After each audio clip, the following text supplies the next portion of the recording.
My phone vibrated at exactly 7:14 p.m. I smiled before I even looked at it. 25 years. 25 years of marriage. 25 years of raising children, paying bills, surviving layoffs, funerals, sickness, disappointments, and all the ordinary battles nobody applauds. I thought maybe he was finally sending the message I'd secretly hoped for all day. Maybe flowers. Maybe a surprise. Maybe something romantic. Instead, the text read, "Baby, I'm so sorry. Huge emergency at work. I'm stuck here tonight. Rain check on dinner." I stared at the screen. Then I looked up. And there he was, 3 tables away, laughing, holding another woman's hand.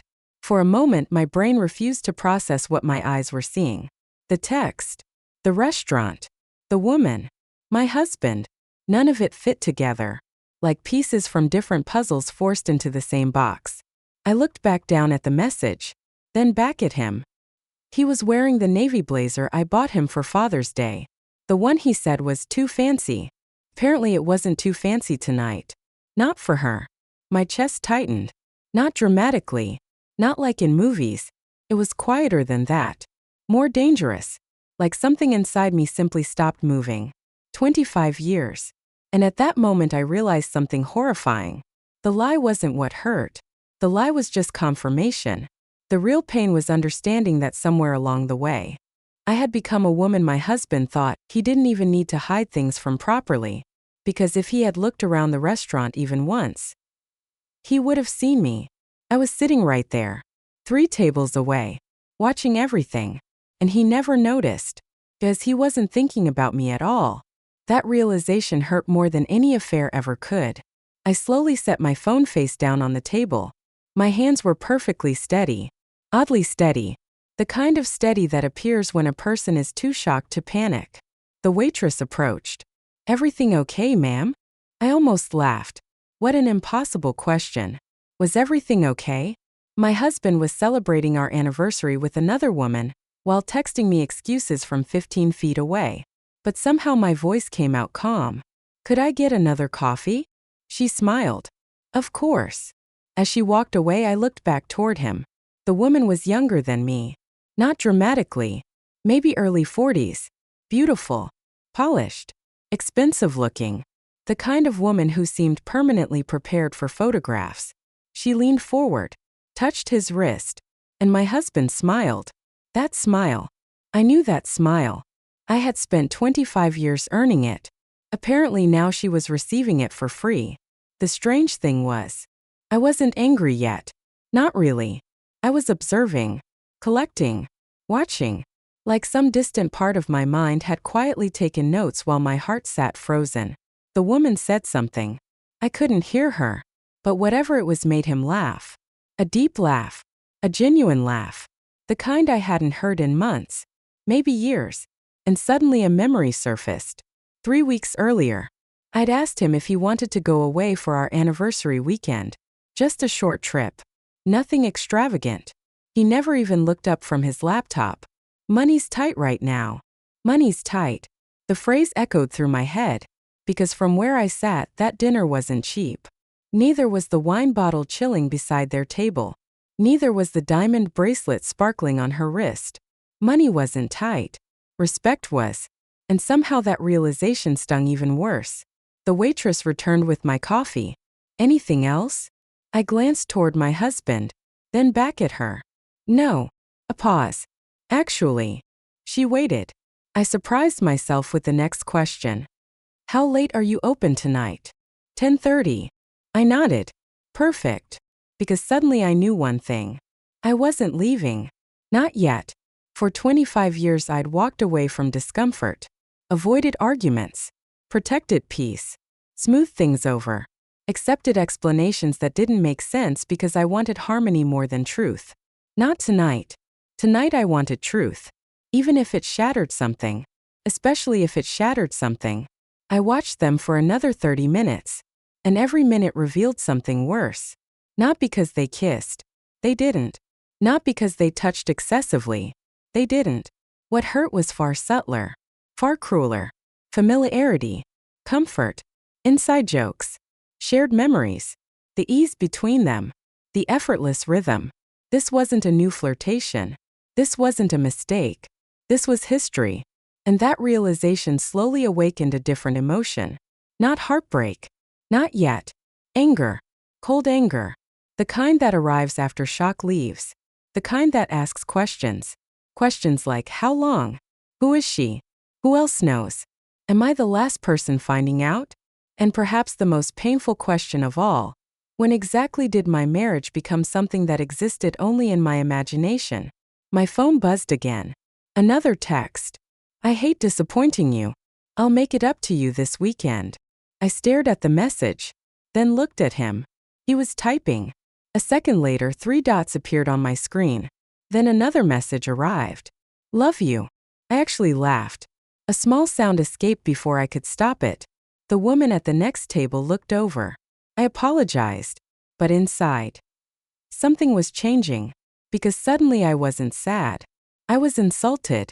There is a difference. Sadness breaks you. Insult wakes you up. And for the first time all evening, I started noticing things. Not about him. About myself. I noticed I'd spent years shrinking. Making myself easier. Quieter. More convenient. I noticed how often I'd accepted being the emotional adult in our marriage. I noticed how many sacrifices had become expectations. How many compromises had become obligations. How many acts of love had gone completely unseen. A strange clarity settled over me.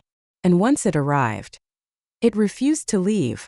Across the room, my husband leaned back in his chair. The woman smiled. Then she reached into her purse, pulled out a small gift box, and handed it to him. My stomach dropped. He looked surprised, excited, almost boyish. He opened it. His face lit up. Then he stood, walked around the table, and hugged her.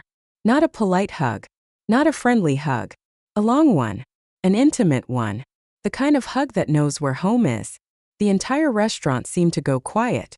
Or maybe that was just my mind, because in that moment, another realization arrived. A devastating one. This wasn't about another woman. Not really. It was about another life. A life he'd built while standing inside ours. Parallel world. A secret version of himself. And somehow I had never been invited into it. The woman whispered something into his ear. He smiled. Then kissed her forehead. My heart finally cracked. Not loudly. Not dramatically. Just enough. Just enough to let reality in. 25 years. Gone. Or maybe not gone. Maybe something worse. Maybe it had ended long ago, and nobody bothered telling me. The check arrived at my table. I paid it. Left a generous tip. Then sat there a little longer. Watching. Thinking. Breathing. Because a decision was forming. Slowly. Carefully. Like sunrise. I could walk over right now. Create a scene. Demand answers. Expose him publicly. Part of me wanted to. A very large part. But another part, the quieter part, the wiser part, kept whispering the same thing. Not yet. Because something felt off. Very off. The woman suddenly reached across the table. Placed a folder in front of him. Not a gift bag. Not a card. A folder. He opened it. His smile disappeared. Instantly. I sat forward. Confused. He started flipping pages. Fast. Too fast. His posture changed. The color drained from his face. The woman wasn't smiling anymore either. Now she looked serious. Very serious. My husband glanced around the room nervously. And for the first time all night, he looked afraid. Not uncomfortable. Afraid. I felt a chill crawl up my spine. What was in that folder? Why did he suddenly look like a man watching his future collapse? The woman said something. He shook his head. She said something else. His hand started trembling. Then something happened that made my heart stop. The woman slowly turned her head and looked directly at me. Not accidentally. Not casually. Directly. Like she'd known I was there the entire time. Our eyes locked across the restaurant. 1 second. 2 seconds. 3. Then she gave me the smallest nod. Not friendly. Not hostile. Intentional. Deliberate. As if she had been waiting for this exact moment. As if I wasn't the last person discovering the truth. as if I was actually part of a plan I didn't even know existed. My husband followed her gaze. He turned, looked across the restaurant, and finally saw me, the expression on his face. I'll never forget it, because it wasn't guilt. It wasn't shame. It wasn't regret. It was terror, pure terror. And in that instant, I realized something that changed everything. That woman wasn't who I thought she was. Not even close. And whatever was inside that folder was about to destroy far more than an affair. For a few seconds, nobody moved. Not me. Not my husband. Not the woman. The entire restaurant seemed suspended in some strange silence. The kind of silence that feels louder than shouting. My husband's face had gone completely pale. I had seen him scared before. When our youngest son broke his arm. When his company announced layoffs 15 years ago. When his father had surgery. But this was different. This wasn't fear of bad news. This was fear of exposure. Fear of consequences. Fear of a truth that had finally run out of places to hide. The woman continued looking at me. Calm. Steady. Almost patient. As if she had expected this exact moment. As if she had rehearsed it. Then she spoke. Daniel. My husband flinched. Actually flinched. I hadn't seen that man flinch in decades. You should invite your wife over. His eyes widened. I watched his throat move as he swallowed. No. The answer came too quickly. Too desperately. The woman folded her hands. Why not? He glanced toward me. Then back at her. His voice dropped.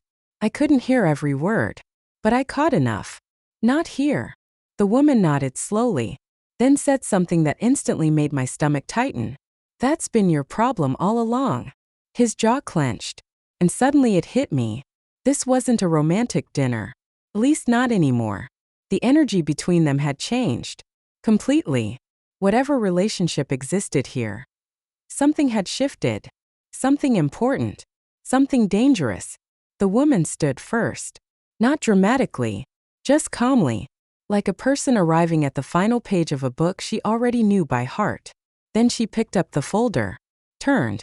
And walked directly toward me. Every step felt unreal. People were talking around us. Silverware clinked. Music played softly through the speakers. But all of it seemed far away. Like I was underwater. She stopped beside my table. Up close she looked even more composed. Elegant. Controlled. Not nervous at all. Meanwhile, my husband looked like he was about to pass out. The woman offered a small smile. May I sit down? I stared at her. Then at him. Then back at her. Who are you? The question came out sharper than I intended. She nodded. Fair question. The kind of question she had probably expected. My name is Vanessa. Nothing. The name meant nothing to me. No recognition. No memory. No clue. She noticed. And somehow that seemed to make her sad. Not offended. Sad. My name probably doesn't mean anything to you. I folded my arms. It should. She looked toward Daniel. He immediately looked away. That was when my pulse started rising. Because for the first time all night, I saw shame. Not because he'd been caught. Because of who had caught him. And because of what they knew. Vanessa sat carefully across from me. The folder remained closed in her lap. I know this is a lot. I almost laughed. A lot? That was one way to describe discovering your husband celebrating your anniversary with another woman. A very generous way. She continued. But before you make assumptions, I need you to understand something. I waited. She glanced toward Daniel again. Then back at me. We're not together. I blinked. What? We're not in a relationship. For a moment I genuinely thought she was insulting my intelligence. I looked toward the table where I'd watched them laugh, touch hands, share intimate conversations, exchange gifts, sit together for over an hour. Then I looked back at her. Do I look stupid? The words escaped before I could stop them. To her credit, she didn't get defensive. Instead, she nodded. No. Then she lowered her voice. Which is exactly why you're going to realize very quickly that this story isn't what it appears to be. A chill moved through me. Because there was something terrifying about certainty. And Vanessa sounded very certain. Meanwhile, Daniel looked trapped. like a man watching a bridge collapse while standing in the middle of it. I turned toward him. Do you want to explain? His mouth opened, then closed. No answer. Not one. 25 years of marriage. And suddenly he couldn't find a single word. That silence said more than any confession ever could. Vanessa slowly placed the folder on the table. I stared at it. My instincts immediately screamed not to open it, because some part of me already knew. Whatever was inside would change everything. The version of my life I believed in would not survive what came next. And sometimes ignorance feels safer than truth. Sometimes. But not tonight. Tonight I had already lost too much. I reached for the folder. Daniel suddenly stood. Don't. The word exploded out of him. Several diners looked over. His breathing had become uneven, fast, panicked, and that scared me more than anything, because Daniel wasn't an emotional man. He wasn't dramatic. He wasn't impulsive. Yet here he was, terrified of a folder, terrified of paper, terrified of information. I slowly looked up. Why? His answer came immediately. Because you're misunderstanding everything. I held his gaze, then asked the question that had been sitting inside me all evening. Am I? Silence. Again. Always silence. The funny thing about liars is that eventually they become prisoners of their own stories. Every lie creates another lie. And another. And another. Until one day the truth walks into the room. And suddenly there aren't enough lies left to fight it. Daniel looked exhausted, like a man carrying years of secrets. And for the first time, I wondered how many. I opened the folder. The first page wasn't what I expected. No love letters. No photographs. No hotel receipts. Nothing romantic. Instead, I found financial documents. Pages and pages of them. Bank statements. Property records. Business registrations. Account summaries. My confusion deepened. I flipped another page. Then another. Then another. And slowly, very slowly, something impossible began taking shape. I frowned, looked closer, read a name, then read it again, because it couldn't be right. Simply couldn't. I looked up at Vanessa. What is this? She didn't answer immediately. Instead, she asked a question. How involved are you in your family's finances? The question irritated me instantly. Very. She nodded. That's what I was afraid of. A strange feeling settled in my stomach. The kind you get right before bad news. Very bad news. I turned another page. Then another. Then another. And suddenly I stopped breathing. There it was. A property purchase. 3 years ago. A luxury condo downtown. Purchased under an LLC. An LLC I had never heard of. An LLC connected directly to Daniel. My heart began pounding. Hard. Fast. Loud. I looked up. Why does my husband own a condo I know nothing about? Nobody answered. Not immediately. And that silence was answer enough. The restaurant seemed smaller. The air felt heavier. Every memory from the past few years started replaying in my head. Business trips. Late meetings. Unexpected expenses. Missing weekends. Strange phone calls. Lock screens. Excuses. Tiny inconsistencies. All those moments I'd dismissed. All those moments I'd explained away. Because that's what people do when they love someone. We become editors. We cut scenes that don't fit the story we want.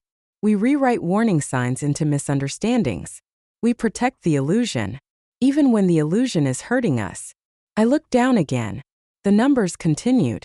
Property. Accounts. Investments. Transfers. Entities. Documents. And then I found something that made my entire body go cold. Another name. A woman's name. Not Vanessa. Someone else. Someone I had never heard before. Connected to multiple transactions. Multiple addresses. Multiple accounts. The room tilted. Not physically. Emotionally. I looked at Daniel. Slowly. Carefully. Who is she? His eyes closed. Just for a second. But that second told me everything. Everything. And yet somehow, nothing. Because every answer seemed to create 3 new questions. Vanessa leaned forward. There are things you don't know. I laughed bitterly. That's becoming very clear. She nodded. And for the first time, genuine sympathy appeared in her eyes. Not pity. Sympathy. There is a difference. Pity looks down on you. Sympathy sits beside you. And somehow that distinction mattered. Especially tonight. She spoke softly. I didn't know about you. I stared at her. What? When I first met Daniel, I didn't know you existed. My stomach dropped. The sentence hit like a punch. Not because of the affair. Because of the casual cruelty hidden inside it. 25 years. A wife. Children.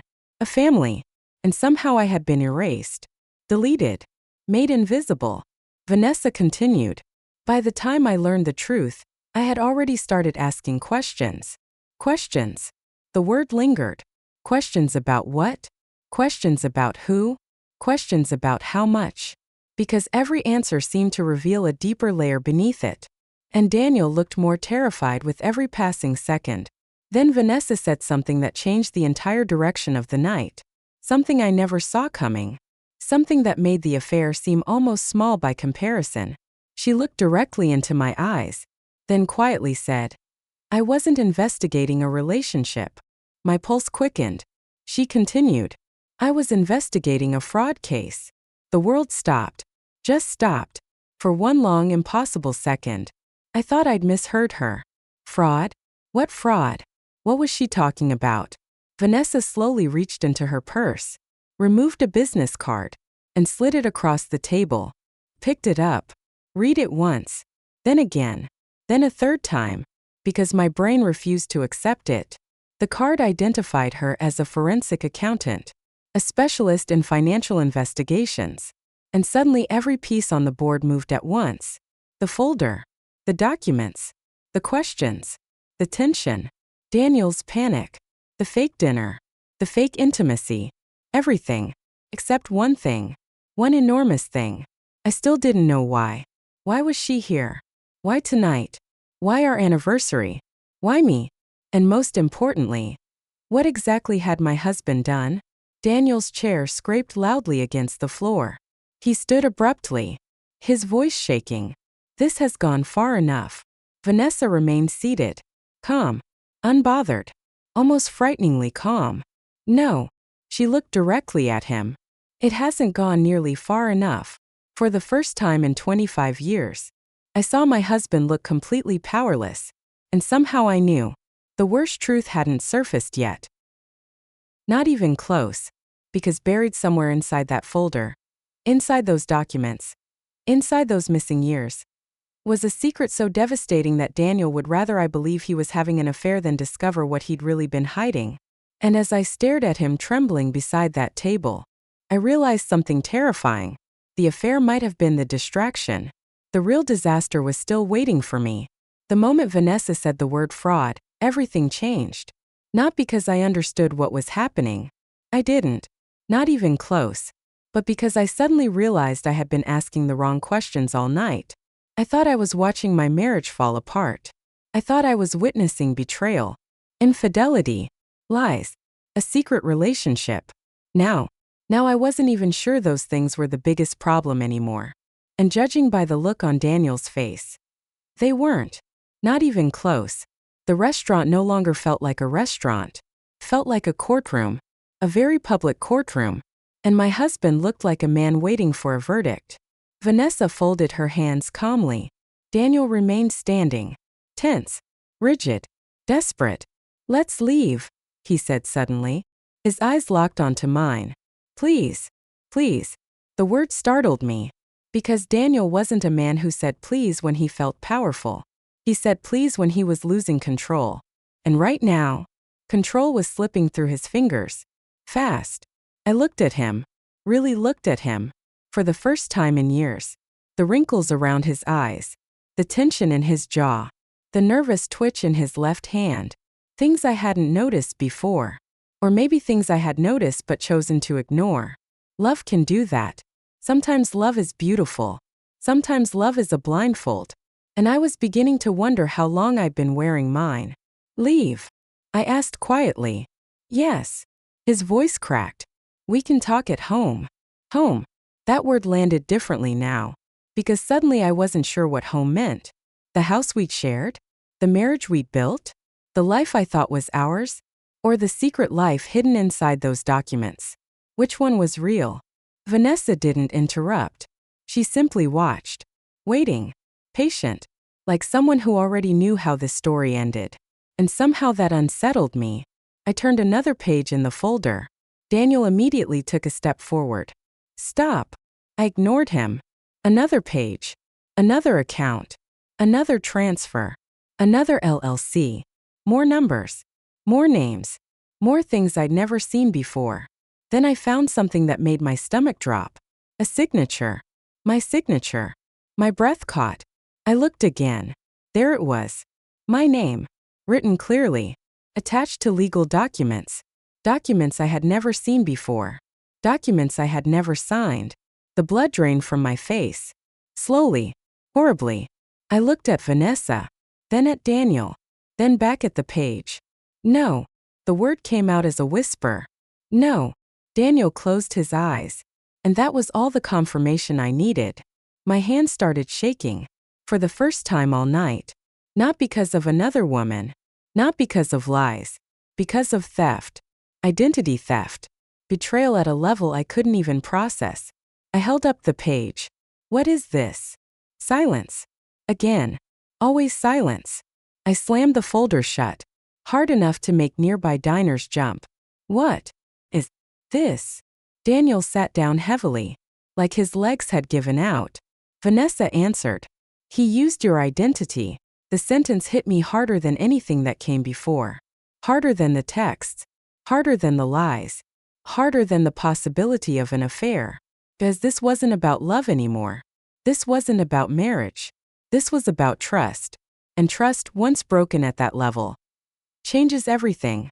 I stared at Daniel, waiting, begging, praying for some explanation, some misunderstanding, some impossible reason that could make this make sense.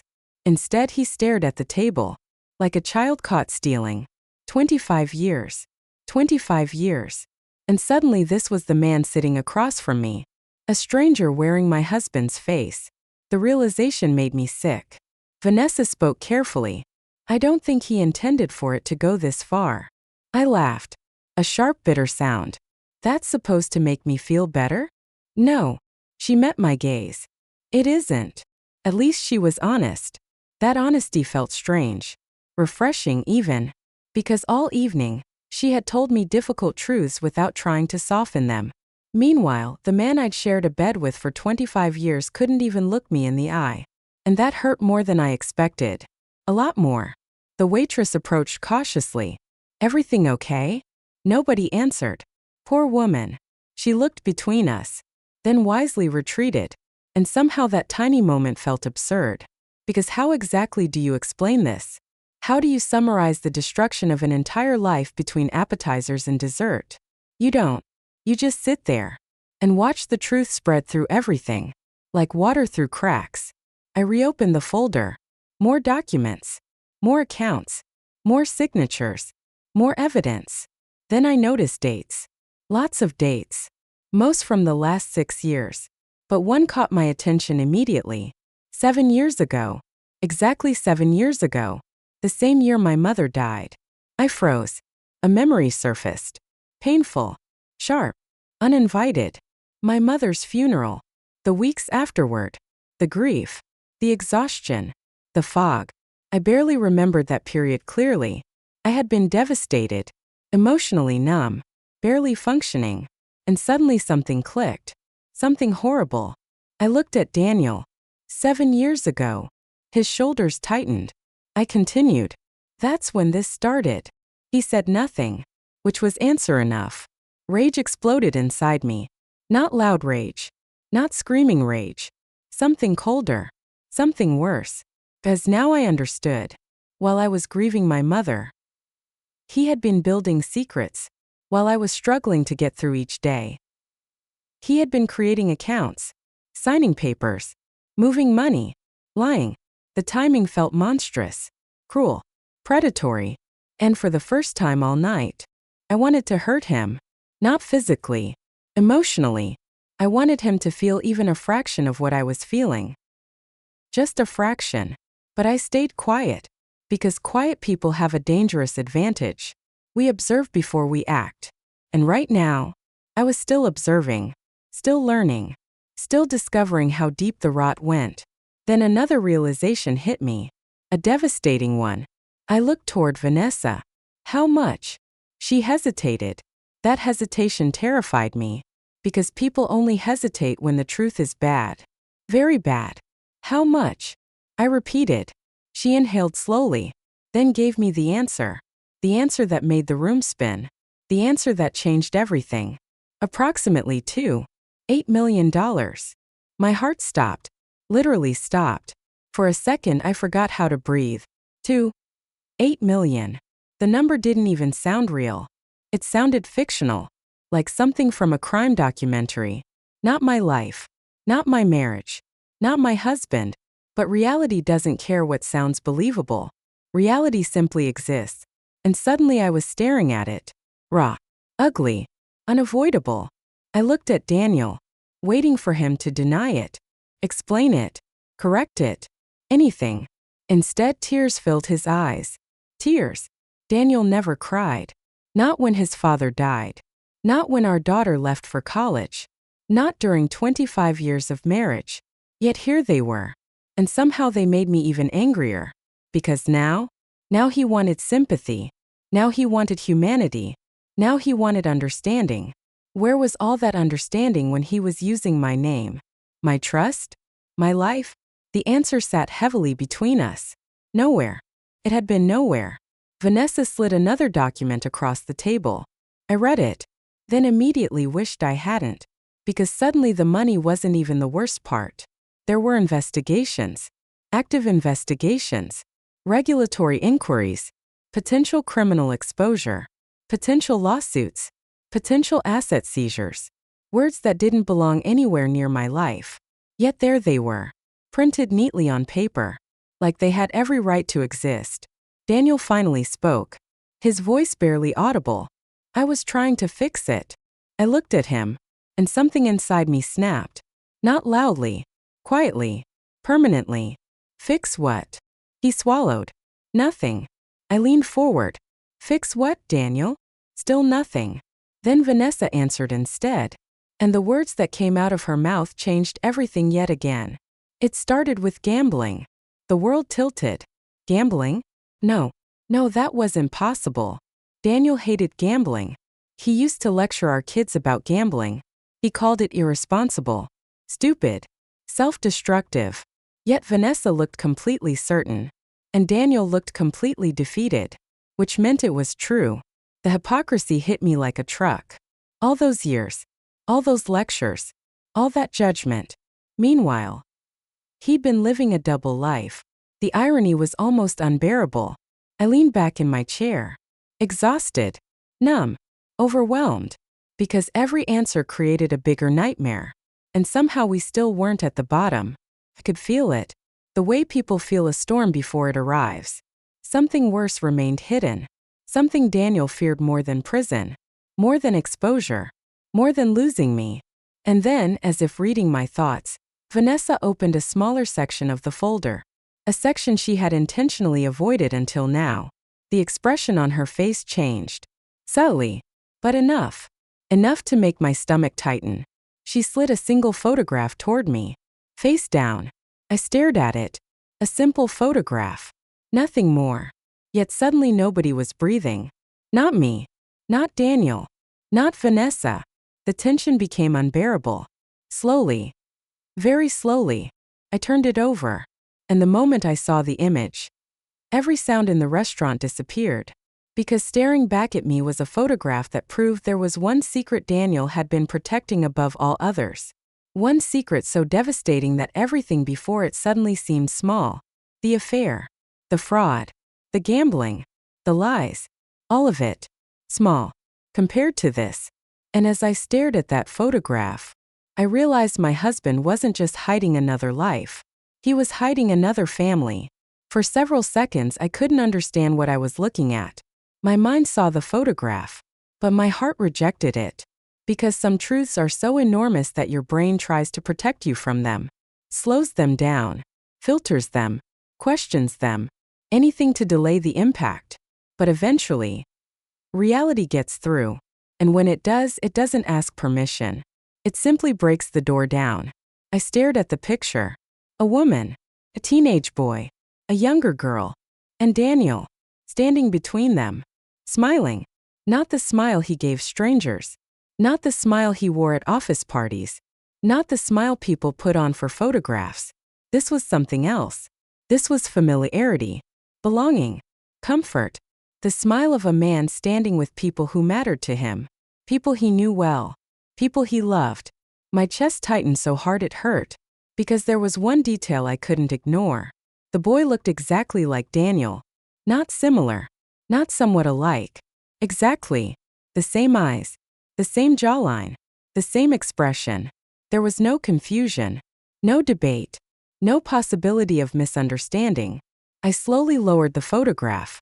The restaurant blurred around me. The conversations. The music. The movement. None of it felt real anymore. Only the photograph felt real. Only the photograph mattered. I looked at Daniel. His head was down. His shoulders collapsed. And suddenly I understood. That wasn't the posture of a man falsely accused. That was the posture of a man whose secrets had finally run out of places to hide. How long? My voice sounded distant. Even to me. Nobody answered. I looked directly at him. How long, Daniel? His lips trembled. Then finally, he spoke. 16 years. The words hit harder than anything else. Harder than the fraud. Harder than the money. Harder than the gambling. 16 years. Not 16 weeks.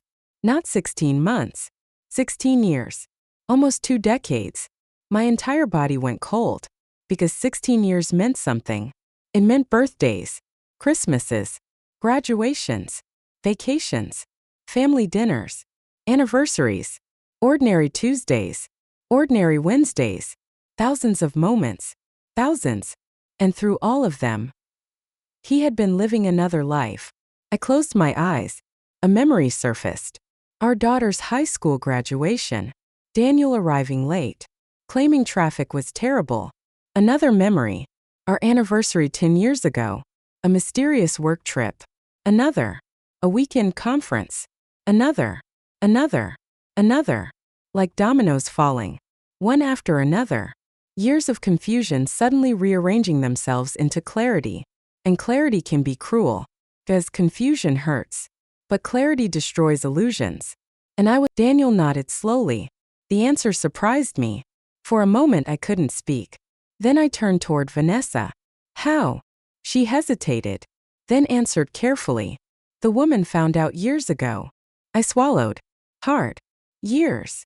Vanessa nodded. She confronted him. I looked at Daniel. He promised he was leaving. My stomach dropped.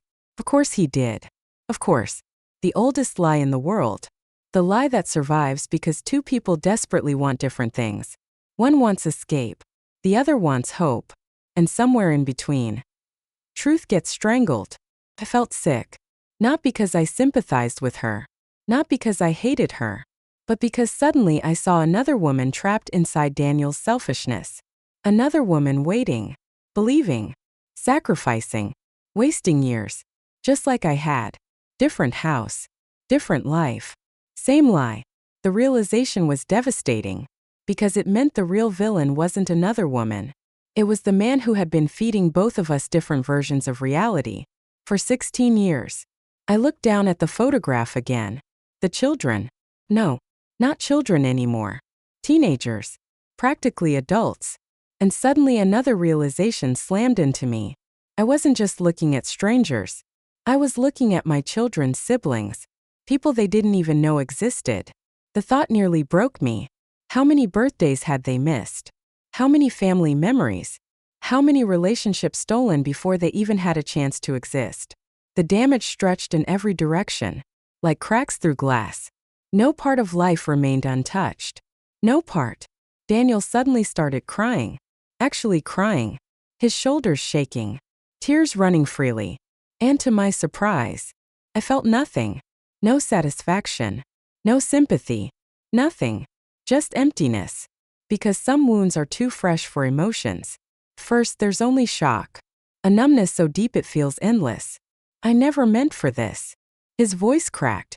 I stared at him, then slowly shook my head. No. He looked up, confused. I continued. You absolutely meant for this. Silence. The kind that cuts. The kind that lands. Because there was no defense. No argument. No explanation. 16 years isn't an accident. 16 years is a strategy. A choice repeated thousands of times. A decision renewed every morning. Every afternoon. Every night. For 16 years. And for the first time that evening, Daniel looked away first. Not me. Him. Vanessa remained quiet. Watching. Listening. Allowing truth to do what truth does best. Expose. I took a long breath. Then another. Then another. Trying to steady myself. Trying to think. Trying not to drown. Because every instinct wanted to focus on the affair. The second family. The betrayal. But another part of my mind kept returning to the documents. The money. The fraud. The investigations. And that part knew something important. There was still more. A lot more. I looked toward Vanessa. Why tonight? She understood immediately. Why this night? Why our anniversary? Why now? Of all nights. Of all moments. Why now? Her expression softened. For the first time all evening. Almost sadly. Because tomorrow morning. She paused. Then continued. Federal investigators execute their warrants. The room froze. My pulse spiked instantly. What? Daniel buried his face in his hands. Vanessa continued. The investigation is over. I felt my heart pounding. Hard. Violently. What does that mean? It means everything becomes public. Public. The word echoed. Public. News. Records. Court filings. Neighbors. Friends. Family. Children. Everyone. The humiliation would be enormous. The destruction unavoidable. I suddenly understood why Daniel looked terrified. This wasn't a secret on the verge of exposure. This was exposure already scheduled. Already moving. Already unstoppable. Like a train racing toward us. And tomorrow morning. It would arrive. Vanessa folded her hands. I wanted you to hear the truth before the headlines. The word stunned me. Because suddenly I understood something. This woman hadn't been protecting Daniel. She had been protecting me. The entire time. I looked at her differently. Not as a rival. Not as an enemy. But as the person who had shown me enough respect to tell me the truth. Even when the truth was horrific. And compared to what Daniel had done. That respect mattered. A lot. The irony was almost painful. The stranger respected me more than my husband did. 25 years. And somehow a stranger showed me more dignity in one evening than my own husband had shown me in 16 years. The realization sat heavily in my chest. Then Vanessa said something that changed everything one final time. She slid one last document across the table. A legal document. Simple. Official. Terrifying. I read it. Then read it again. And suddenly, the entire night snapped into focus. Because my name wasn't listed as a target. My name wasn't listed as a suspect. My name wasn't listed as a participant. My name had been officially identified as a victim. A victim. The word hit me unexpectedly hard. Because for hours I'd been blaming myself. Questioning myself. Wondering what I'd missed. What I'd ignored. What I'd done wrong. But there it was. In black and white. Victim. Not accomplice. Not fool. Not partner. Victim.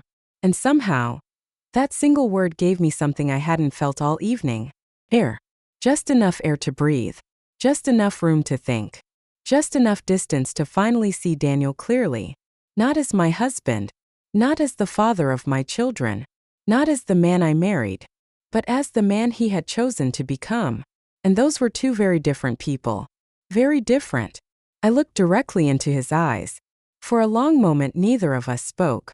Then I said the sentence that ended 25 years. Not loudly. Not dramatically. Calmly. Almost peacefully. Daniel. He looked up. Hope flickered across his face. Tiny. Desperate. Pathetic. Then I shattered it. I don't think I know you. The hope disappeared instantly, and in its place came something else. Something heavier. Something final. Because deep down, he knew I was right. The man I loved had existed. Once. Maybe. But somewhere along the road, that man had disappeared. And the stranger sitting across from me had spent 16 years pretending to wear his face. The restaurant had become nearly empty. The night growing late. But for the first time since receiving that text message, I felt something unexpected. Not peace. Not happiness. Not relief. Something stronger. Freedom. Tiny. Fragile. Incomplete. But real. Because truth hurts. But lies imprison. And tonight, the prison door had finally opened.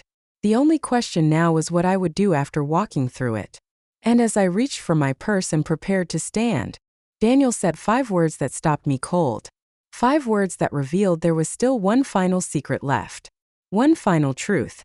One final betrayal. He looked directly at me, tears streaming down his face, and whispered, "The house isn't ours either. The house isn't ours either." For a moment I thought I'd misheard him. Maybe my brain was tired. Maybe I'd reached my limit. Maybe there simply wasn't enough room left inside one human being for another betrayal. But Daniel's face told me I had heard him correctly. Every color had drained from it. Every defense was gone. Every lie exhausted. The man sitting across from me looked like someone standing in the ruins of a life he had personally set on fire. And somehow, he still had one more match to show me. I lowered my purse slowly. What does that mean? His eyes filled again. But this time I wasn't interested in his tears. Not anymore. Tears are emotional. Choices are factual. And Daniel had made thousands of choices. For 16 years. I borrowed against it. The words came out broken. Barely audible. I borrowed against everything. My stomach tightened. Vanessa closed her eyes briefly. Like she already knew where this was going. Of course she did. She'd been looking at the wreckage long before I arrived. Everything? I asked. Daniel nodded. The silence that followed felt endless. Then he whispered the number. And for the second time that night, the world seemed to tilt. Not because of the amount, but because of what it represented. Years. Years of deception. Years of risk. Years of gambling. Years of pretending everything was fine while secretly digging a deeper hole. The retirement account. The home equity. Business loans. Hidden debt. Everything. Every safety net we'd spent decades building. Gone. Or nearly gone. I sat back slowly. My heart should have been racing. Instead, something unexpected happened. Calm. Not because I was okay. I wasn't. Not even close. But because there comes a point where devastation becomes so complete that panic loses its purpose. The earthquake had already happened. The damage was already done. All that remained was truth. And for the first time all night, I wanted all of it. Every ugly piece. No more half-stories. No more excuses. No more protection. Truth. Just truth. Why? The question came out softly. Almost gently. Daniel covered his face. For a long time he said nothing. Then finally, the answer arrived. And it wasn't what I expected. It wasn't the money. I frowned. What? It was how people saw me. The restaurant seemed to disappear again. Not because the answer was shocking. Because it was familiar. Painfully familiar. Daniel continued. I felt like everyone else was getting ahead. His voice trembled. Friends were buying bigger houses. Taking expensive trips. Driving nicer cars. I listened. Quietly. Everybody looked successful. A bitter laugh escaped him. And I couldn't stand feeling ordinary. There it was. The real disease. Not gambling. Not fraud. Not even the lies. Pride. Comparison. Ego. The endless hunger to look important. To look successful. To look special. The very thing that destroys so many people. Because real wealth and performative wealth are not the same thing. Real class and fake class are not the same thing. And Daniel had spent years chasing appearances while sacrificing reality. He wanted people to admire his life. And in the process, he destroyed it. The tragedy was almost unbearable, because it was so unnecessary, so avoidable, so stupid. I thought about our early years, the tiny apartment, the hand-me-down furniture, the nights we ate cheap takeout while dreaming about the future. Back then we were happy. Back then enough was enough. Back then dignity mattered more than appearances. Somewhere along the way, Daniel forgot, and forgetting cost him everything. I looked at him, really looked at him, and for the first time all evening, I felt something surprising. Not love, not anger, not hatred, pity, because the man in front of me had sacrificed his integrity trying to impress people who probably weren't thinking about him at all. What a terrible bargain. What a tragic waste. Vanessa eventually stood. The night had grown late. The restaurant nearly empty. She gathered her documents carefully, then looked at me. I have something for you. I blinked. What? She reached into her bag, pulled out another envelope, and handed it over. I opened it cautiously.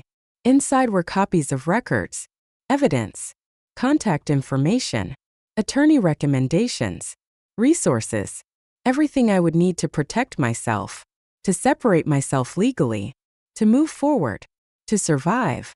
I looked up, confused. Why are you helping me? For the first time all evening, Vanessa smiled. A real smile. Small, sincere, and somehow a little sad. Because she understood something I was only beginning to learn. Because nobody helped me. The words landed hard. Very hard. She continued quietly. 10 years ago I was married to someone just like him. I stared, speechless, and suddenly everything made sense. The patience, the compassion, the determination, the refusal to look away. This wasn't just professional for her. This was personal, deeply personal. She wasn't saving me. She was honoring a version of herself that nobody had saved. The realization nearly brought tears to my eyes. Not because I was broken, because kindness becomes unforgettable when it appears during your darkest hour. And Vanessa had given me something priceless. The truth. I stood. So did she. For a moment we simply looked at each other. Two women connected by a pain neither of us had chosen. Then she hugged me. Briefly. Gently. And whispered something I'll never forget. His choices are not your identity. I closed my eyes, because I needed that reminder more than I realized. Then she left. Just like that. No dramatic exit. No victory speech. No celebration. Just quiet dignity. The kind that doesn't need attention. The kind that is real. I watched her disappear through the restaurant doors. And then it was just me and Daniel. One final time. 25 years sitting between us. 25 years of memories. Some beautiful. Some painful. Some now impossible to trust. Neither of us spoke for a while. Finally he looked at me. What happens now? The question hung in the air. Heavy. Fragile. Human. And strangely enough, I didn't know. Not completely. But I knew one thing. Something with absolute certainty. I choose me. His eyes filled again. I continued. I should have done it years ago. Silence. Then I picked up my purse. And walked away. No screaming. No dramatic scene. No revenge speech. Just footsteps. Steady. Certain. Final. Because sometimes the most powerful thing you can do is leave. And not look back. The next morning was chaos. Exactly as Vanessa predicted. News reports. Investigations. Court filings. Questions. Rumors. Phone calls. Messages. People suddenly discovering truths that had been hidden for years. The collapse was swift. Brutal. Public. Daniel lost almost everything. His reputation. His position. His carefully constructed image. The life he had spent years trying to impress people with. Gone. Almost overnight. And the saddest part? Many of those people disappeared immediately. The same people he worked so hard to impress. The same people whose approval he chased. Gone. Because performative relationships rarely survive real hardship. Only authentic ones do. And Daniel had spent years investing in the wrong currency. The months that followed were difficult. There is no inspirational shortcut through grief. No magical transformation. No instant healing. Some mornings hurt. Some nights were lonely. Some memories arrived without warning. A song. A photograph. A smell. A date on the calendar. Pain has a way of revisiting places it once lived. But slowly, very slowly, something beautiful began happening. I started meeting myself again. The version of me that existed before all the shrinking, before all the compromising, before all the emotional labor. I reconnected with old friends, took trips, read books, sat quietly on my porch, drank coffee without rushing, laughed more, breathed easier, slept better. And for the first time in years, peace stopped feeling like a luxury. It became normal. One afternoon about a year later, I was sitting in a neighborhood cafe, writing in a journal, a habit I'd picked up after everything happened. An elderly woman sat beside me. She noticed my notebook, smiled, and asked if I was writing a story. I laughed. In a way. She nodded thoughtfully, then said something that stayed with me. Sometimes losing people is how we find ourselves. Simple words. Ordinary words. But wisdom often sounds ordinary. That's why people miss it. I thought about that conversation for days. Because she was right. I had spent years trying to save a relationship. And in the process, I had almost lost myself. Never again. 2 years later, I received a letter. A handwritten letter. From Daniel. The first one I'd opened in a very long time. It wasn't asking for forgiveness. It wasn't asking for another chance. It wasn't asking for anything. Just accountability. Just truth. He admitted everything. No excuses. No blame. No manipulation. For the first time in decades. Complete honesty. I appreciated it. Genuinely. But something important had changed. I no longer needed it. That is the strange thing about healing. At first, you think closure comes from other people. Eventually, you realize closure comes from yourself. And by then, their explanations no longer control your peace. I folded the letter, placed it in a drawer, and went on with my day. Because my life was no longer organized around his choices. It was organized around mine. And that freedom felt priceless. Today, when people ask what hurt the most, my answer surprises them. It wasn't the affair. It wasn't the money. It wasn't even the second family. What hurt most was realizing how long I had accepted being undervalued. How long I had mistaken endurance for love. Silence for peace. Sacrifice for partnership. That lesson changed everything. Because real love doesn't require you to disappear. Real respect doesn't require you to shrink. Real class doesn't come from appearances. Comes from integrity. And integrity is something money can never buy. The funny thing is, on the night of our 25th anniversary, I thought my life was ending. I was wrong. That was the night it began again. Not because everything got easier. Because everything got honest. And honesty, painful as it can be, is where freedom lives. Sometimes the worst day of your life becomes the first day of your real life. It certainly did for me. And if you've ever been underestimated, ignored, lied to, or made to feel small, I hope you remember something. Someone else's deception is not your value. Someone else's betrayal is not your worth. And someone else's inability to love you correctly is not proof that you are difficult to love. Protect your dignity. Protect your peace. Protect your self-respect. Because those things are worth more than any house, title, image, or illusion. And once you learn that, nobody can take it from you. Ever again. Thank you for listening to my story. Now I want to hear from you. If you discovered something like this on your anniversary, what would you have done? Do you think you could have stayed as calm as she did? And where are you watching from today? Share your thoughts in the comments. I read as many as I can. If this story moved you, don't forget to subscribe, leave a like, and stay for another story. Because sometimes the stories that break our hearts are the same ones that teach us how strong we really are.